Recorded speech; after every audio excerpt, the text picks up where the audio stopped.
السلام علیکم جی. ہم نے چیپٹر نمبر بیٹا جو ہے وہ 8 سٹارٹ کیا ہوا تھا. تو آج کا میرا لانگ کوشچن ہے معاشی ترقی اور معاشی منصوبہ بندی پر اثر انداز ہونے والے ہمارے پاس عوامل کون کون سے ہیں. تو معاشی ترقی پر اثر انداز ہونے والے عوامل جو ہیں وہ درجہ ذیل ہیں. تو اگر ہم نے ایک کوشچن سٹارٹ کرنا ہے تو معاشی ترقی اور معاشی منصوبہ بندی چیپٹر کا نام ہو گیا معاشی ترقی پر اثر انداز ہونے والے عوامل. اب معاشی ترقی کی سب سے پہلے ہم نے جو ہے وہ تعریف کرنی ہے. ہم نے جب یہ چیپٹر سٹارٹ کیا تھا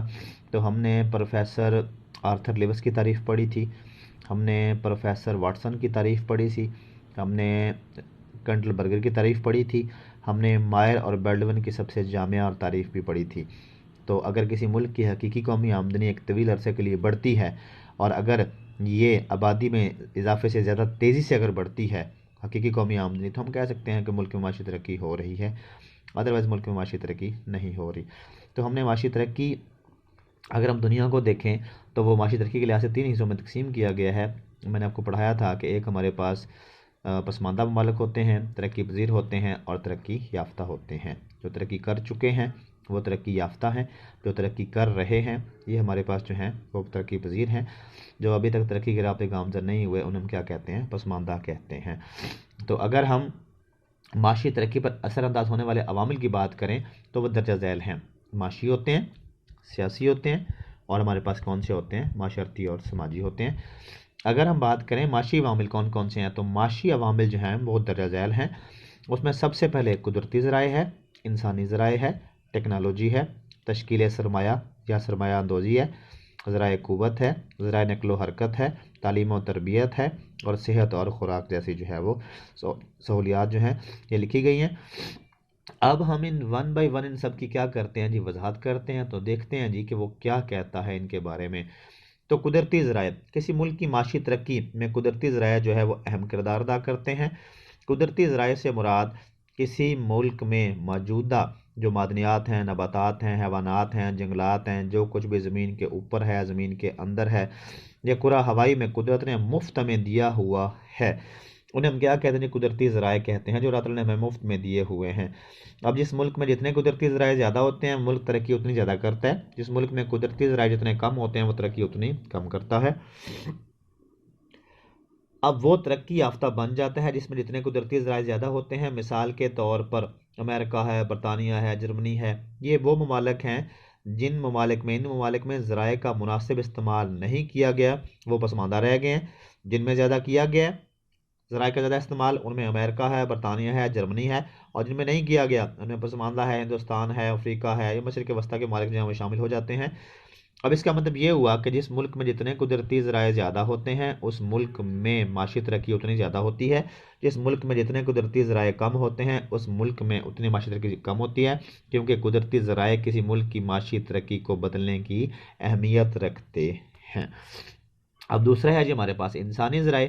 تو ہمارے پاس انسانی ذرائع کیا ہوتے ہیں جی, انسانی ذرائع سے مراد ملک کی آبادی لی جاتی ہے, پڑھے لکھے لوگ لیے جاتے ہیں کہ وہاں کل آبادی کتنی ہے, شرح افزائش کہ ہمارے پاس جو ہے وہ شرح افزائش جو ہے وہ بچے پیدا ہونے کی شرح کتنی ہے, شرح اموات مرنے کی شرح کیا ہے, مؤثر آبادی کام کرنے والے لوگ کتنے ہیں, تعلیم کا معیار کیسا ہے, معیار زندگی کیا ہے, کیونکہ وہاں کسی ملک کے لوگ ہی وہاں پر موجود قدرتی ذرائع کا بھرپور استعمال کرتے ہیں. اگر آبادی پڑھی لکھی ہوگی, اگر ٹیکنالوجی سے لوگ واقف ہوں گے, اگر لوگ جو ہے وہ کام کرنے کا ہنر رکھیں گے تو اس سے فیکس پیداوار جو ہے وہ بڑھ جاتی ہے, اس سے فیکس آمدنی بڑھتی ہے, اس سے قومی آمدنی بڑھتی ہے. اگر لوگ ان پڑھ اور جاہل ہوں گے تو وہ یقیناً قدرتی وسائل سے استفادہ جو ہے وہ نہیں کر سکیں گے, جس کی وجہ سے ملک معاشی لحاظ سے ترقی نہیں کر سکے گا اور معیشت پر جو ہے وہ بوجھ بنتا جائے گا. لہٰذا آبادی کا بہتر ہونا, مؤثر آبادی کا اچھا ہونا, اس کے بعد ہمارے پاس جو ہے وہ تعلیم و تربیت کا ہونا, معیار زندگی کا اچھا ہونا معاشی ترقی جو ہے وہ ہونے کی ضمانت ہے جی. تو اگر ہم ٹیکنالوجی کی بات کریں تو ہمارے پاس ٹیکنالوجی کیا ہوتی ہے جی, تو ٹیکنالوجی بھی کسی ملک کی معاشی ترقی میں اہم کردار ادا کرتی ہے. ٹیکنالوجی سے مراد معیشت کے تمام شعبوں میں جدید مشینوں اور طریقوں کا استعمال ہے, یعنی کہ جدید چیزوں کو جو ہے وہ ترقی دینا ہے. جن ممالک نے جدید ٹیکنالوجی کو اپنایا ہے وہاں پر زراعت اور صنعتی پیداوار میں کیا ہوا ہے, اضافہ ہوا ہے, اس کے برعکس جن ممالک میں لوگ ابھی تک پرانے اور فرسودہ طریقے استعمال کر رہے ہیں وہاں پر صنعتی پیداوار اور زرعی پیداوار میں اضافہ جو ہے وہ نہیں ہو سکا، وہ ممالک جو ہیں وہ معاشی لحاظ سے ابھی تک پسماندہ ہیں یا ترقی پذیر میں شامل ہوتے ہیں، ترقی یافتہ میں ان کا شمار نہیں ہوتا۔ اس کے بعد ہمارے پاس یہ تشکیل سرمایہ یا اسے سرمایہ اندوزی بھی کہتے ہیں، کیپٹل فارمیشن۔ تو معاشی ترقی کے لیے یہ بھی ضروری ہے کہ تشکیل سرمایہ کی رفتار کو تیز کیا جائے، یعنی سرمایہ کو پیداواری کاموں میں لگا کے مزید سرمایہ پیدا کرنے کے عمل کو ہم تشکیل سرمایہ کہتے ہیں۔ تو معاشی ترقی کے لیے ضروری ہے کہ تشکیل سرمایہ کی رفتار کو جو ہے وہ تیز کیا جائے۔ سرمایہ بچتوں سے حاصل ہوتا ہے، جس قدر لوگ زیادہ رقم بچائیں گے اسی قدر جو ہے وہ ہمارے پاس سرمایہ کاری بڑھے گی، کیونکہ لوگ جتنا زیادہ بچاتے ہیں اتنی وہ سرمایہ کاری میں لگاتے ہیں، جتنی سرمایہ کاری زیادہ ہوگی تشکیل سرمایہ کی رفتار اتنی کیا ہوگی، یقیناً جو ہے وہ زیادہ ہوگی۔ تشکیل سرمایہ کے لیے ضروری ہے کہ لوگوں کی آمدنیوں میں اضافہ کیا جائے تاکہ لوگ اپنی بچتوں میں اضافہ کر سکیں، کیونکہ جس کی جتنی آمدنی زیادہ ہوتی ہے اس کی اتنی بچت زیادہ ہوتی ہے، جس کی جتنی آمدنی کم ہوتی ہے اس کی اتنی بچت بھی کم ہوتی ہے۔ دفینوں کا استعمال بھی جو ہے وہ بچتوں کے میں اضافہ کر سکتا ہے، تو وہ رقم جو لوگ چوری ٹیکس کے ڈر سے جو ہے وہ چھپا دیتے ہیں، اگر ہم انہیں باہر نکال کے جو ہے وہ سرمایہ اندوزی میں لگاتے ہیں یا سرمایہ کاری میں لگاتے ہیں تو اس سے تشکیل سرمایہ کی رفتار میں بھی کیا ہو جاتا ہے، اضافہ ہو جاتا ہے، کیونکہ اس سے زر کی گردش جو ہے وہ بڑھ جاتی ہے۔ تو ٹیکسوں کے ذریعے بھی بچتوں میں اضافہ کیا جا سکتا ہے، کیونکہ اگر حکومت نئے ٹیکس نہ لگائے اور جو ٹیکس لگے ہوتے ہیں ان میں کمی کر دے تو یقیناً لوگوں کی آمدنیاں جو ہے وہ بڑھ جاتی ہیں، جب آمدنیاں بڑھتی ہیں تو یقیناً بچت بڑھتی ہے، یہی بچائی ہوئی رقم جو ہے یہ لگاتے ہیں لوگ سرمایہ کاری میں اور اس سے تشکیل سرمایہ کی مقدار میں کیا ہو جاتا ہے، اضافہ ہو جاتا ہے۔ اس کے بعد ہمارے پاس ذرائع قوت، تو ہمارے پاس قوت کا ذرائع کون کون سے ہیں جی؟ ان میں ہمارے پاس کوئلہ ہے، تیل ہے، گیس ہے، بجلی ہے۔ اس کے بعد یہ تمام کے تمام ذرائع جو ہے ذرائع قوت کہلاتے ہیں۔ کسی ملک کی معاشی ترقی کا انحصار انہی جو ہے وہ ذرائع قوت پر ہوتا ہے۔ اب صنعتی ترقی کی بات کر لیں، زراعت کی بات کر لیں، اب معیار زندگی کی بات کر لیں، تو جتنی بھی یہ چیزیں کسی ملک میں زیادہ ہوتی ہیں ان میں کوئلہ ہے، تیل ہے، گیس ہے، بجلی ہے، آئل ہے، پیٹرولیم ہے،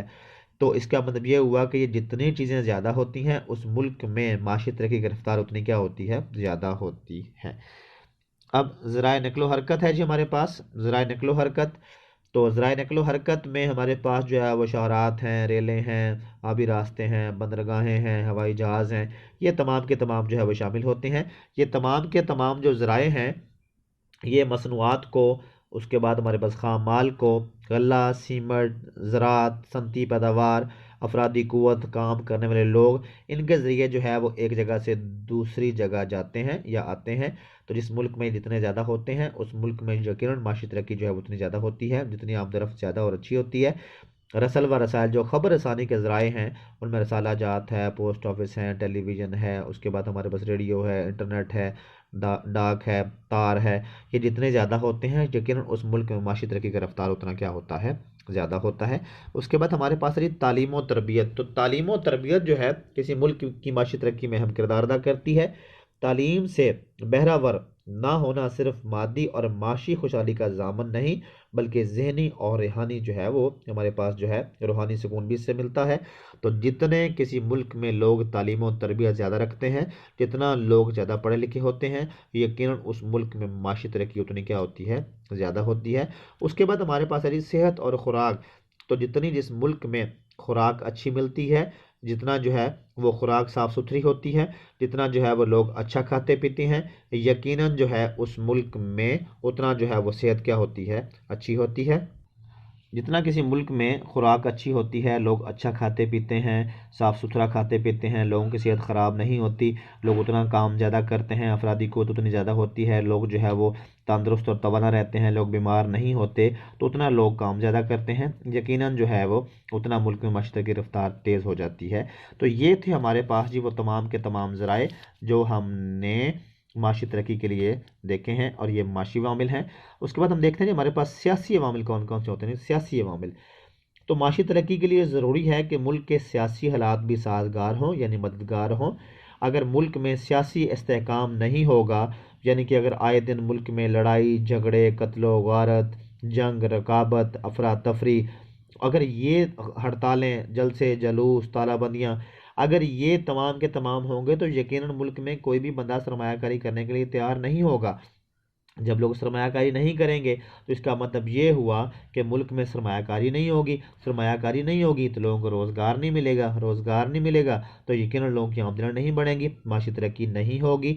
اب مثال کے طور پر پاکستان میں اب جو دوسرے 5 سالہ منصوبہ جو بنایا گیا وہ 60 سے 65 تک کے لیے تھا، تو مکمل طور پر تب جو ہے جو سیاسی استحکام تھا، لیکن کچھ عرصے بعد جو ہے یہ تحریک زور پکڑ گئی، اس کے بعد جو ہے وہ 65 میں جو ہے وہ جنگ لڑنا پڑ گئی، جس کے بعد جو ہے وہ معاشی ترقی کی رفتار سست ہو گئی۔ اب 71 میں جو ہے جس طرح پاکستان کے حالات دوبارہ خراب ہوئے تھے، جنگ لڑنا پڑ گئی تھی، تو اس کا مطلب یہ ہوا کہ جب ملک میں آئے دن افراتفری رہتی ہے تو پھر لوگ جو ہے وہ کام کرنے کے لیے تیار نہیں ہوتے، لوگ سرمایہ کاری کرنے کے لیے تیار نہیں ہوتے، جس کی وجہ سے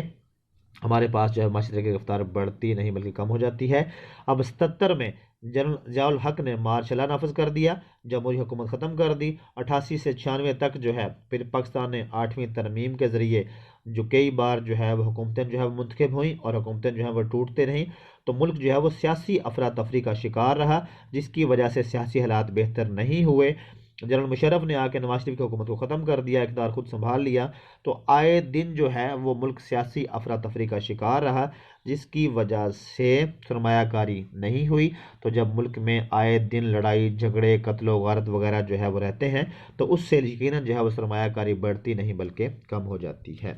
اور اس سے معاشی ترقی بھی کم ہو جاتی ہے۔ تو ہمارے پاس آخری عوامل ہے جی معاشرتی اور ثقافتی عوامل۔ تو کسی ملک کی معاشی ترقی کے لیے معاشرتی حالات کا سازگار ہونا بہت ضروری ہے، کیونکہ جب تک معاشرتی حالات بہتر نہیں ہوں گے معاشی ترقی کی رفتار جو ہے وہ تیز نہیں کی جا سکتی۔ معاشرے میں